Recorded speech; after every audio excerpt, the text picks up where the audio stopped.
Hello everyone. So guys, जितने भी engineering aspirant हैं एक बार ध्यान से समझ लें। इस वीडियो में इंपॉर्टेंट बातें डिस्कस करनी है। दो बड़ी अपॉर्चुनिटी है जो इंजीनियर्स के लिए है 2025 में। इनफैक्ट आप में से बहुत सारे इंजीनियरिंग एस्पिरेंट जो हैं 2024 के लास्ट तक भी कुछ ऐसी अपॉर्चुनिटी देख लिए हैं या फिर अभी एग्जामिनेशन देने वाले हैं, जिसमें से एक आरआरबी जेई का एग्जामिनेशन है जो अभी होने वाला है कुछ ही दिनों में। उसके अलावा एक आरएसएम एसएसपी जेई की, जिसमें 1111 पोस्ट हैं। डिप्लोमा बीटेक एस्पिरेंट दोनों ही एलिजिबल हैं। सिविल की इसमें लगभग लगभग 80 से 85-90% तक सीटें हैं, जिसमें डिप्लोमा और बीटेक दोनों ही एलिजिबल हैं। मैकेनिकल इलेक्ट्रिकल एस्पिरेंट के लिए भी यहाँ पे वैकेंसी है। तो ये तो रही बात 2024 की वैकेंसीज की, लेकिन 2025 में कौन से दो बड़े अपॉर्चुनिटी हैं उसमें से डिस्कस करते हैं एक एक करके। सबसे पहली अपॉर्चुनिटी है एसएससी जेई का एग्जामिनेशन 2025 का। क्यों अभी आपको बता रहा हूँ, प्लानिंग वगैरह जो भी होगी आपकी 6 मंथ की एटलीस्ट यहाँ पे प्लानिंग लगती है। 6 महीने से 7 महीने की प्लानिंग लगेगी, जिसमें आपको टेक्निकल सब्जेक्ट, नॉन टेक्निकल में आपका पूरा का पूरा जीके जीएस वाला पोर्शन, उसके साथ रीजनिंग, उसके बाद टेक्निकल के जो इतने सारे सब्जेक्ट हैं वो सब कंप्लीट करना होगा। उसका रिवीजन करना होगा, प्रीवियस ईयर के क्वेश्चन सॉल्व करने होंगे, एमसीक्यू लगाना होगा। उसको ध्यान में रखते हुए आप अपनी कैलेंडर को प्लान कर सकते हैं। नोटिफिकेशन जो है वो कब आएगा, ऑफिशियली अनाउंस हो चुका है एसएससी जेई के कैलेंडर में। नोटिफिकेशन आपको देखने को मिलेगा अगस्त के पहले वीक में, फर्स्ट वीक ऑफ अगस्त, जो कि एसएससी के कैलेंडर में लिखा हुआ है। वो नोटिफिकेशन आपको डेट भी वहाँ पे लिखी हुई है, यहाँ पे नोटिफिकेशन आपको मिल जाएगा फॉर श्योर। तो आपके पास पूरा का पूरा जनवरी से लेके एक तरह से मान सकते हो कि जुलाई तक का समय है, जिसमें आपको अपनी पूरी की पूरी कंप्लीट प्रिपरेशन करनी है। प्रिपरेशन में चाहे आपके क्वेश्चन की प्रैक्टिस हो जाए या फिर रिवीजन हो जाए, पीवाईक्यू हो जाए, सब्जेक्ट अगर नहीं पढ़ा तो सब्जेक्ट की पूरी कॉन्सेप्ट अंडरस्टैंडिंग हो जाए, वो सब कुछ इसमें इंक्लूड है। इसी के साथ साथ इससे 2 महीने पहले एक और यहाँ पे एग्जामिनेशन है आरआरबी जेई का। आरआरबी जेई का नोटिफिकेशन जो है प्रोबेबली जून में होगा। आरआरबी ने भी एक नोटिस निकाला था जिसमें उन्होंने ये बता रखा है कि जो आउट करेंगे वैकेंसीज 2025 की वो जून मंथ में करेंगे। अब देखो यहाँ पे ना, जून के बाद 1 महीने का लगभग समय मिल रहा है, और जुलाई के बाद अगस्त में फिर से एक नोटिफिकेशन। तो ये दोनों ही एग्जामिनेशन बहुत बड़े एग्जामिनेशन है, जिसमें ऑल ओवर इंडिया से सभी बच्चे पार्टिसिपेट करते हैं, सारे के सारे एलिजिबल होते हैं। आपने डिप्लोमा करा है, बीटेक करा है, आप दोनों एस्पिरेंट जो है यहाँ पे एलिजिबल होते हैं। अब यहाँ पे एक्सपेक्टेड वैकेंसीज की बात करें तो देखो, मोर और लेस जैसा इस बार आपको देखने को मिला, दोनों को कंबाइन कर दिया जाए एसएससी जे आर आरबी जे, तो लगभग लगभग 8,000 के आसपास, 7,000 8,000 वैकेंसीज देखने को मिल जाएंगी।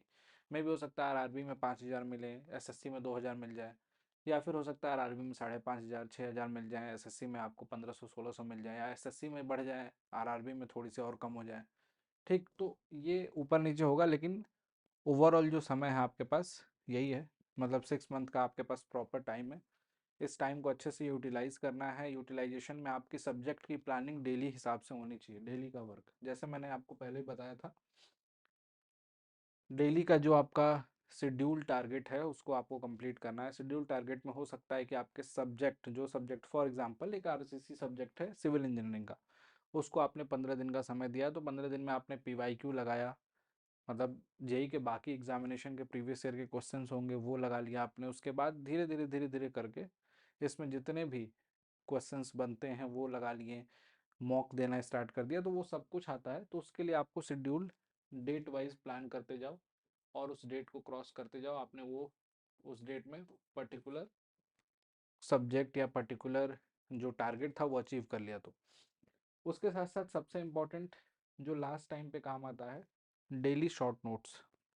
अभी जैसे एग्जामिनेशन देने जा रहे हो आरआरबी का, ये तो आपका नॉन टेक्निकल बेस्ड है आरआरबी सीबीटी 1, लेकिन जब सीबीटी 2 के लिए जाओगे आरआरबी के, तो सीबीटी 2 के लिए जाओगे तो आपके पास टेक्निकल सब्जेक्ट के अगर शॉर्ट नोट्स नहीं होंगे तो आपको प्रॉब्लम होगी, बहुत प्रॉब्लम होगी। क्योंकि वो शॉर्ट नोट से आपका टाइम बचता है, लास्ट टाइम पे रिवीजन में काम आता है। तो ये शॉर्ट नोट्स आपका डेली का काम है कि जब भी पढ़ रहे हो शॉर्ट नोट्स में कुछ ना कुछ शामिल करो, लिखो, जो कि लास्ट में रिवीजन में काम आएगा।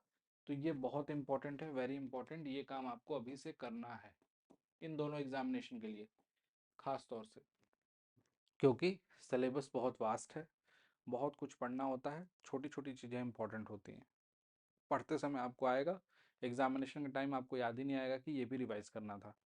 तो शॉर्ट नोट्स में वो सारे पॉइंट, की पॉइंट उसको लिखते जाइए।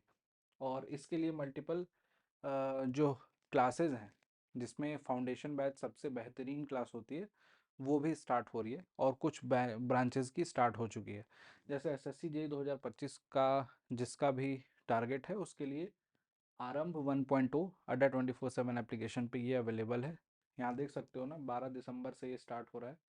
इसमें इनरोल कर सकते हो अभी से, डेट लेट मत करना, क्योंकि इसमें देखो टेस्ट सीरीज भी दिया जा रहा है आपको। टेस्ट सीरीज है और ये फाउंडेशन बैच है, यानी कि बहुत आराम से बेसिक से इसमें पढ़ाया जाएगा सब कुछ जीरो लेवल से।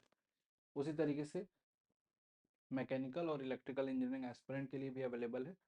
और आरआरबी के भी फाउंडेशन बैच है। सिविल इंजीनियरिंग का आरआरबी का फाउंडेशन बैच भी 12 दिसंबर से स्टार्ट हो रहा है। और इनफैक्ट सफलता बैच जो मैकेनिकल और इलेक्ट्रिकल इंजीनियरिंग एस्पिरेंट के लिए है, वो ऑलरेडी स्टार्ट हो चुका है। ठीक, लेकिन यहाँ पे आपको आरआरबी के सीबीटी 2 को टारगेट किया जा रहा है। अभी जो बच्चे आरआरबी सीबीटी 2 देने वाले हैं, वो इस बैच को अगेन ज्वाइन कर सकते हैं। और 2025 के आरआरबी के लिए यहाँ पे देख सकते हो सिविल इंजीनियरिंग का फाउंडेशन बैच भी स्टार्ट हो रहा है। सभी ब्रांच के लिए अलग अलग बैचेस ज्वाइन करना है, या आपको एक सिंगल बैच चाहिए जिसमें आपको एसएससी आरआरबी दोनों ही एग्जामिनेशन की प्रिपरेशन मिल जाए, तो उसके लिए ये महापैक होते हैं। ये अड्डा 24/7 एप्लीकेशन पे जाके ये डिस्काउंट कूपन कोड है, इसको यूज़ करोगे तो लोवेस्ट प्राइस में बैचेस या फिर महापैक मिनिमम प्राइस में मिल जाएगा। Y293 ये डिस्काउंट कूपन कोड है, इसको यूज़ कर सकते हैं। अगर फिर भी किसी को कोई डाउट रह रहा है दिमाग में, तो उसके लिए आपको यहाँ पे एक नंबर दिख रहा है, इस पर आप कॉल कर सकते हो। इस नंबर पे कॉल करके आपको सारी इन्फॉर्मेशन मिल जाएगी, चाहे बैचेस से रिलेटेड हो, वैलिडिटी से, सब्जेक्ट क्या क्या पढ़ाया जाएगा, कब कंप्लीट होगा, वो सारी इन्फॉर्मेशन आपको यहाँ पे मिल जाएगी। बैच की वैलिडिटी 1 साल की रहेगी, 1 साल तक आपके पास अवेलेबल रहेगा। कोर्सेज ऑलमोस्ट 6 मंथ में आपके कंप्लीट होंगे उसमें। ठीक है, चलिए, thank you so much. I hope आपको इन्फॉर्मेशन अच्छी लगी होगी, और जो भी आरआरबी या एसएससी की तैयारी कर रहे हैं, वो अपना फोकस करके प्लानिंग करके अपनी पढ़ाई स्टार्ट कर सकते हैं। Thank you so much.